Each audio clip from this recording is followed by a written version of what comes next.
just developing additional residential areas with a mix of housing types, and then a lot of the strategies are, a couple of those strategies are specific to seniors, and allowing for residents that live in Augusta Township to age here, and if they need to move from a larger home, have options to move to a smaller home as they age, or even maybe assisted type facilities. And then I looked at the zoning ordinance, and the zoning ordinance intent for each residential district talks about what types of single family, generally single family, they provide.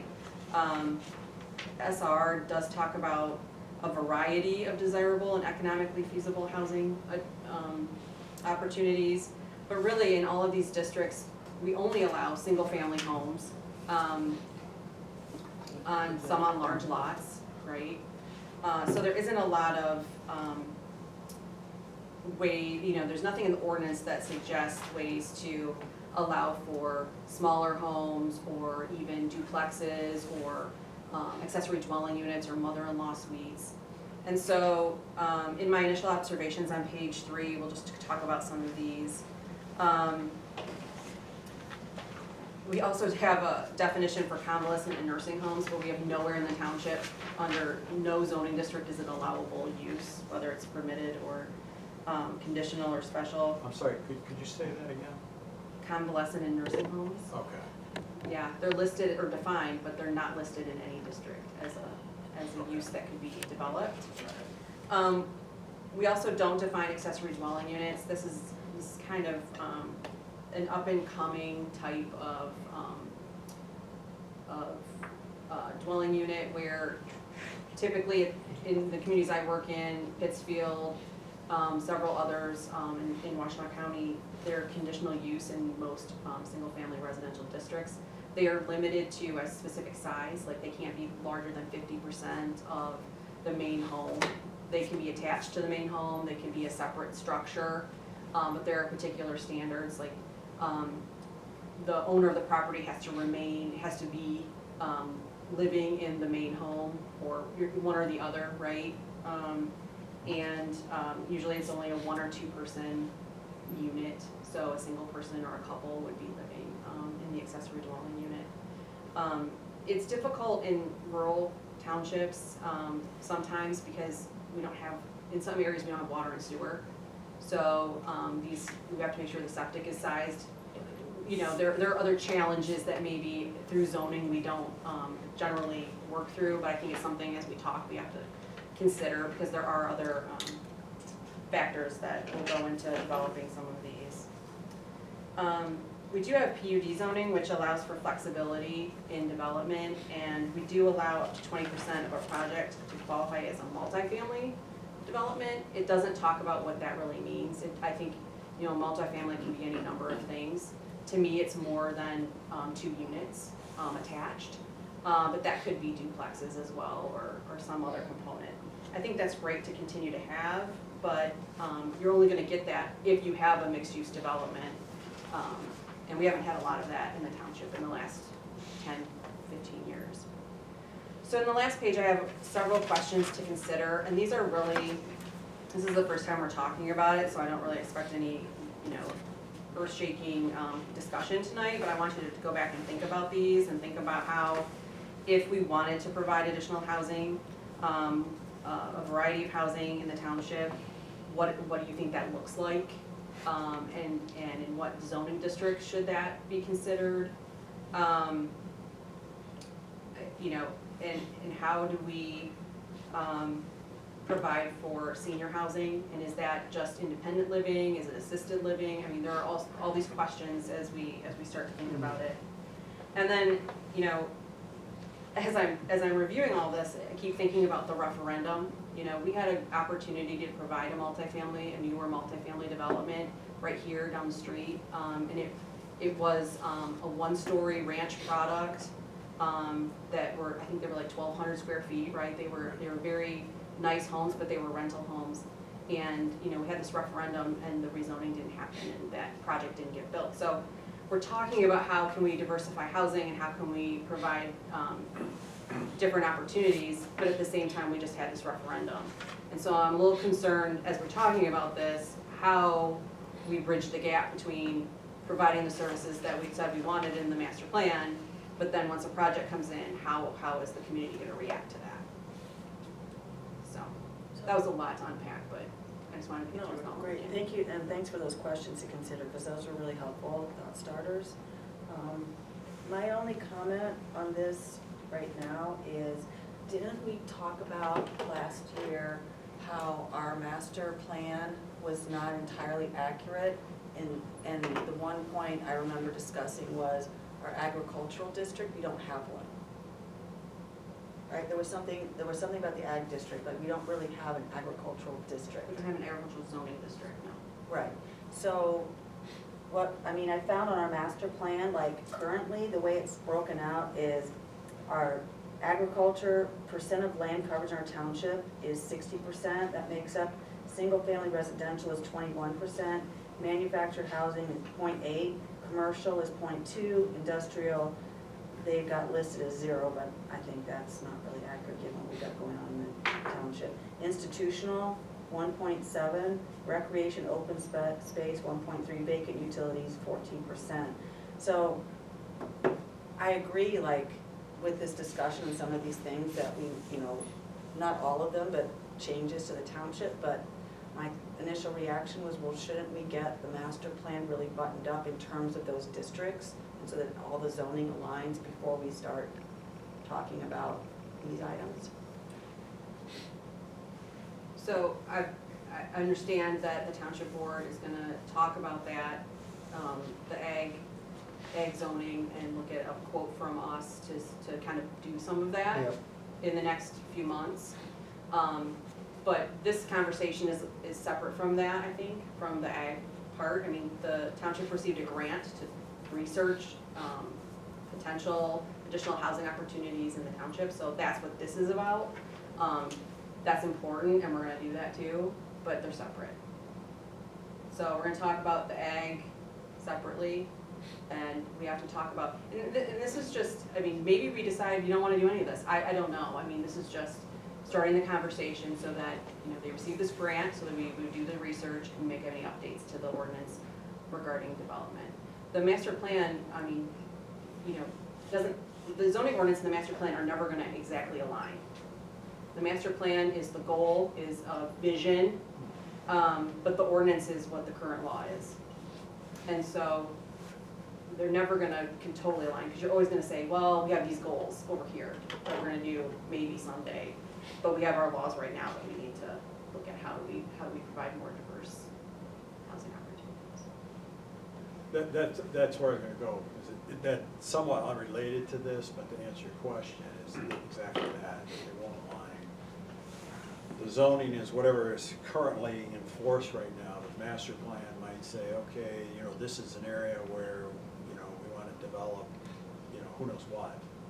But the zoning may not currently allow that. However, if somebody comes in and says, hey, I do wanna do whatever, who knows what over here, because it's in the master plan, they can request that it be rezoned to match the master plan. And that's how things evolve over time.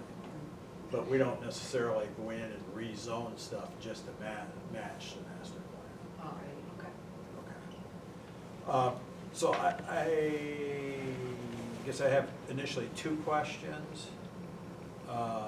One is related to the grant. You mentioned the grant for the housing readiness. Mm-hmm. And then I think you made reference,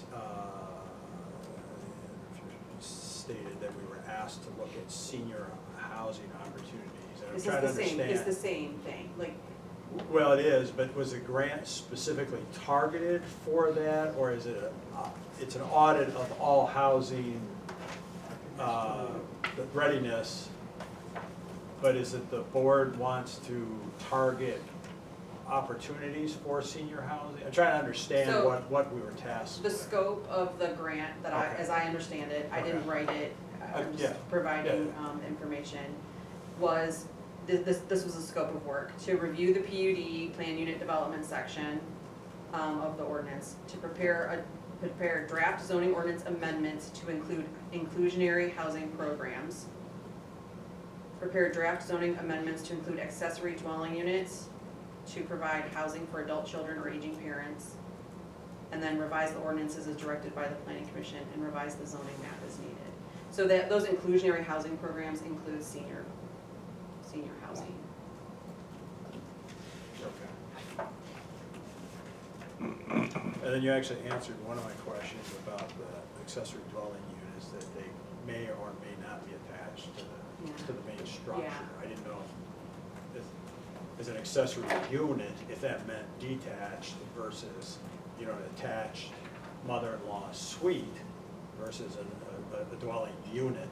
We look at those the And if same. that getting into semantics or whatever, but if it's all covered, then, not that I'm for one or against the other, just trying to understand the semantics. about Yeah, that. it's preference, it depends on the layout of your Right. home and your lot, I mean, it just depends on how it would function, but no, we look at them as the same, Okay. same thing. Well, I think too, like those accessory units, I mean, I'm thinking of like communities like a Plymouth, right? So what's happening in Plymouth is all their cute little, you know, craftsman homes are being taken down. And so like you might have that original craftsman home and it's not even an accessory dwelling, it could be, but people are building homes that are towering above others. I would think that if we do move forward in these discussions that, you know, to Laura's point, I think you want the unit to be a right fit for, like, for example, I'm thinking comparing Talladay to Torrey. Talladay is much more developed in their homes and closer together than one half of Torrey, you know, going west. And so someone like Briggs might wanna put in a secondary dwelling that's 2 stories, and it wouldn't matter because no one's around him right now, but try and do that on Talladay. So I don't know if that's language that could be specific to. Yeah, so most accessory dwelling unit ordinances that I've worked on, say the units shall be a separate housekeeping unit, which means it will have a bedroom, a living room, a kitchen, and a bathroom, and shall not exceed 50% of the floor area of the principal residence. So if you have a 2,000 square foot home, you can't have an accessory dwelling unit that's larger than 1,000 square feet. You're only allowed 1 accessory dwelling unit per parcel. The owners of the principal residence shall continue to occupy the principal residence, so you have to live there. So you can't Airbnb it out? Well, Or could you? Well, they still own it, they still live there. Yeah, That's some different, other questions, yeah. that's a different. Okay. The accessory dwelling unit shall not be occupied by more than 2 persons, meeting the definition of a family, but the family, that's an attorney question. All setback and lot coverage requirements of the district shall be met, so they still have to meet all the setbacks. If they can't exceed the lot coverage, that's allowed. And they have to have 1 additional off-street parking space for that accessory dwelling unit. So if you have a small driveway and you want to add another unit, you have to be able to provide at least 1 more parking space on your property. So that's pretty typical requirements. So, yeah, so you answered actually some of the questions. The size, I was curious about the size, because I was thinking, probably, 25%, probably a good ratio, or there, somebody has a small home, then, 25% of that may or may not be enough then to develop something. However, if somebody's got a 2,400 square foot house, a 1,200 square foot accessory dwelling unit seems, Well, you it could doesn't put a really seem maximum. as an accessory, yeah. You so could put a maximum. That's what I think, also the idea that it has to have a bedroom, it would, I don't know if that precludes like a studio kind of setup. So yeah, I can understand it has to have a bathroom and a kitchen setup, but could it all be one It could, large yeah, you could. living space that's more like a studio kind of a situation? Again, that somebody's looking for. Right. Yeah, okay, these are just some. You mentioned there was 2 people, that's actually a requirement of an accessory house? No, up to 2 people. What's that? One person can live there, or 2 people, maximum of 2 people. So if you had, If you had a family, okay, and then, an individual or a couple. I'm just wondering how that would work if a person was using it as like it wasn't their permanent location, but they needed to be there with children for short periods of times. Well, no one is, I'm not going and enforcing who's living in these, right? So when someone comes and says, you say, when you receive the special land use approval, you're saying, and these are the rules, and you're only gonna have, and it's part of the approval, and so if it comes back that, 5 people are living in there, then the ordinance officer is gonna have to go out there and say, you're in violation of your conditional or your special land use approval, you can only have 2 people living here, and that's an ordinance enforcement issue. That could be enforced by just saying they could only have 1 bedroom too, I mean, you know, that. Right. You could. Right. you Yeah, like what is, I mean, there are some situations in the township right now where a second home has been built on property. And so are those situations grandfathered in, or would there be some language around there that they do have to make any, because I don't know if their plans were shown to the township, if they know how many bedrooms or who's living in there. That's but- an enforcement question that, we don't do, but if this were to go into effect, then they would be grandfathered in. Now,